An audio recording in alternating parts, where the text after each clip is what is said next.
I was on my break today at work and I had got onto my YouTube just to look at notifications and I saw Vicky Dillard was live and she was talking about Lizzo. So I'm thinking maybe she's talking about the incident that everyone else is talking about with her at the Lakers game. But oh no, it's a different topic, but it is involving Lizzo nonetheless. So Time Magazine, if you can see the screen, has named Lizzo Entertainer of the Year. Before her antics at that Lakers game the other day, many people did not know who the hell she was. If I did not see her performance at the BET Awards, I would not know who the hell she is or what she did or what she does. Now the world will know her for twerking her cellulite filled ass in front of the world and even more so in front of children. And people keep leaving that part out. There were children there. This was a family event. But people keep getting on their platforms and saying that we are fat shaming this woman. And oh, if it was a slimmer woman who did this, they wouldn't shame her.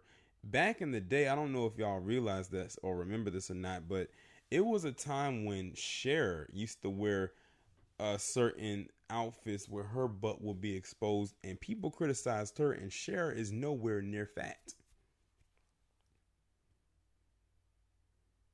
There have been plenty of slim women who have been criticized for wearing inappropriate things at the wrong time. So Lizzo's weight has absolutely nothing to do with it. It's the fact that she showed no class and no decorum for anybody during that moment. And then you got to think about the sanitary of this thing.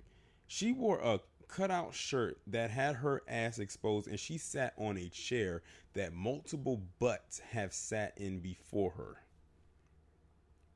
They don't really clean those chairs unless there's a spill on them. If there's no spill there, they're not going to clean them. They might do a little wipe, but that's about it. Take it from somebody who works in an arena. Trust me on this. Many of them, many times the janitors barely mop the floors. I kid you not. One time, I had to call somebody over for a spilled beer in my section. Do you know that one of the janitors came over there with a dry mop? They didn't come over with a bucket. They mopped up beer with a dry mop. It wasn't water.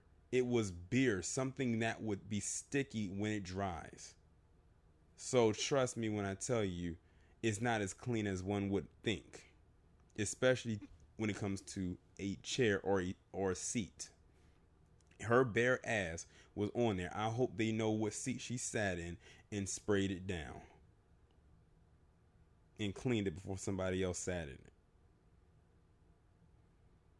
Now back to this. Ironically, Time names Lizzo Entertainer of the Year, and I'm trying to think, what has she done to entertain us or to get that title? The people over at Time, the bar must be set very, very low if she's Entertainer of the Year. Like, who else was qualified for this that you overlooked them to choose her? Now, this isn't even me hating on her as a person or even as an artist, because people say that she's a good singer and she's a good musician, but I haven't really listened to anything that she hasn't heard. And I think I did see one commercial that she did, and I can honestly tell you I wasn't impressed. It wouldn't have me going onto YouTube to listen to her music, let alone go on to Apple Music and download one song from her, let alone an entire album. She's now getting this attention and praise that she wants because she now has fit the archetype of being a mammy. Like I said in my previous commentary about her. If y'all forget, I'll remind you, this is the same woman that said she wanted to date a Hemsworth brother specifically Liam Hemsworth. If you do not know who he is an actor who is the brother to Chris Hemsworth, aka Thor. This is the same guy that was once engaged to Miley Cyrus. Now, granted, Miley Cyrus is all the way out there, but what makes her think that he would go from a Miley Cyrus to a Lizzo? The world would clown his ass if he did that, mainly because one, of who he is, and two, who his brother is. They like, you went from Miley Cyrus to that. It's like you went from bad to worse. And it has nothing to do with Lizzo's weight and anything like that. Because there are plenty of big women that can get good eligible bachelors. It's just that they don't want women that act like that or give that display of what she gave at that game the other night. And like I said, that could have been from any woman, no matter what her size is. And people got to stop saying that people are fat shaming her. Nobody is fat shaming her. But see, here's the thing. They're trying to build up this shield around women who are fat to excuse the fact that their obesity is unhealthy. To be obese is unhealthy. I will say it again until I'm blue in the face. To be obese is unhealthy. And the obesity rate in the black community is entirely too damn high. And too many people are scared or just don't want to address that fact. And when you put images out there like this, all it's going to do is continue to perpetuate that narrative. And this is one narrative that should not be perpetuated, but people continue to do so. Like I said, this has absolutely nothing to do with her weight. Then I'm hearing you had Lonnie Love, who I just had to go in on the other day, talking about people was fat shaming her. Lonnie, shut up. It's very fitting that another big woman would come to the defense of her big sister. Almost like that movie Next Friday when Day Day was trying to get Craig to hook up with Baby D. When he was saying, he said, how you gonna try to hook me up with the little sister that's bigger than the big sister? Lizzo is 31, in case y'all didn't know. She's 31 years of age. She's 1 year older than me. She was born in 1988.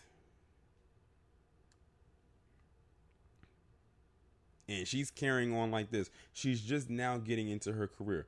Now, I think she's been nominated for a bunch of Grammys, which means she's probably going to perform at the Grammys. I can only imagine what kind of gimmick she's going to do up on that damn stage. But this is also another era they're trying to usher in, and that is this whole big is beautiful thing. That era went away when Monique started to lose weight, because she was the one that was carrying that torch for a long, long time. If you missed that gravy train, oh well. But have you seen Monique lately? She lost all that weight, because even she knew that being big was unhealthy, and that was a gimmick for her, but she knew it could have took a toll on her as she got older. Monique is not Nikki Parker anymore. Back when she was probably in her mid 30s. She's a woman that's like in her 50s now, or late 40s at least. But they want to be out here playing these games. But Lizzo, she'll get hers. She'll get her wake up call eventually, because as a matter of fact, going back to the Hemsworth thing, she's not even pining after Liam Hemsworth anymore. According to sources, she's now eyeing Karl Anthony Towns, the guy who plays for the Minnesota Timberwolves, who they played against the Lakers when she twerked the other night. That's who she has her eyes on now. So you think that you're going to hop from Liam Hemsworth, a guy who probably doesn't even know who the hell you are even after these antics, and then go to Karl Anthony Towns, a ball player, Now, here's the thing. Carl Anthony Towns, if they was to ask him, what did you think of Lizzo, or would you date her? And he says, well, she's not my type. Then they'll say he's fat shaming. How much you want to bet that that's what's going to happen? I bet you they would do or pull some crap like that, because they love to throw that kind of stuff onto melanated men, that we just got to accept anybody just the way that they are, as if we don't have any goddamn standards. Now, I went on this whole tangent for 10 minutes, almost 11 minutes, and didn't read one lick of this article that was coming from Time Magazine. I just had to let that go right quick. But let me go ahead and see what they talking about in here. I don't know if I don't even want to read this. First off, it's too damn long, and I really don't care to read any of this thing. I'm just trying to figure out how in the hell did Time Magazine choose her, of all people, to be Entertainer of the Year. Like, when you think of Entertainer of the Year, you're thinking about someone who's been out there and has been entertaining, to say the least, the masses for this year. Like, all I seen her do is play a flute. She was in that Hustlers movie. And then her most recent thing was twerking at a Lakers game with her ass all the way out in a thong and a cutout shirt.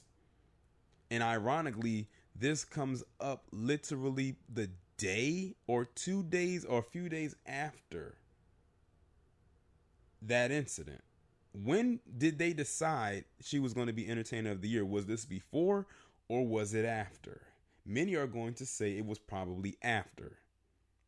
And let's not forget, she also went on her Instagram Live and let out the waterworks and tried to make it seem like people were fat shaming her and making fun of her weight. Like, no, we weren't talking about your weight. It's the fact you have no decorum. This also goes into the part, and I'm going to have to get on black women again, but not all of you, just the ones like her. The lack of accountability. This woman did not one time say out of her mouth that she was sorry or that she apologizes for her behavior for what she did at that game. All she did was get on her social media, cry, and blame other people, saying that they were making fun of her body weight, and her body type. She did not apologize one time. And I was listening to a video that Kimberly Frazier recently did, and they basically was also saying that they put in that some of the Lakers fans trying to get something started to get her banned for life from the Staples Center, or at least whenever there's a Lakers game there, because they felt that that was inappropriate. And you know what? I can't even say I'm even remotely upset at that. Like I said, I'm surprised the FCC did not hop onto that as quickly as they should have, because that was indecent exposure and she should have been brought up on charges, because there were kids there and that was not the appropriate time or place, like I said in my other video, for her to do that. But we can tell that this woman is seeking attention, and the way that she's seeking the attention, it almost pretty much diminishes any talent she may or may not have. And that goes for anybody who do these little gimmick things or anything like that. If you have all kinds of talent and you mask it with all these gimmicks, we won't know what your talent is, and we won't care to know, because all we keep seeing is all these little antics that you're continuing to do. And we're supposed to, and the bad thing is people act like we're supposed to just accept it. That's why they keep saying with the whole fat shaming thing, because they're trying to quiet us down. That's just like with the Alphabet Academy, when we critique them and they say you're homophobic. That's their shield they throw up to try to get us to stop talking about them. They're going to do the same thing with the whole fat shaming thing. Like, how dare you fat shame people? I wouldn't be surprised if they say that's a hate crime to call somebody fat. If that's the case, they bet not watch one episode of Married with Children, because Al Bundy would hurt their feelings. As a matter of fact, there might need to be more Al Bundys in the world today. Maybe then we can actually have a dosage of reality. Those who watch that show Married with Children know exactly what I'm talking about. But I'm going to end the video on that note. Y'all let me know what y'all think down in the comments, and I'll talk to you in the next one.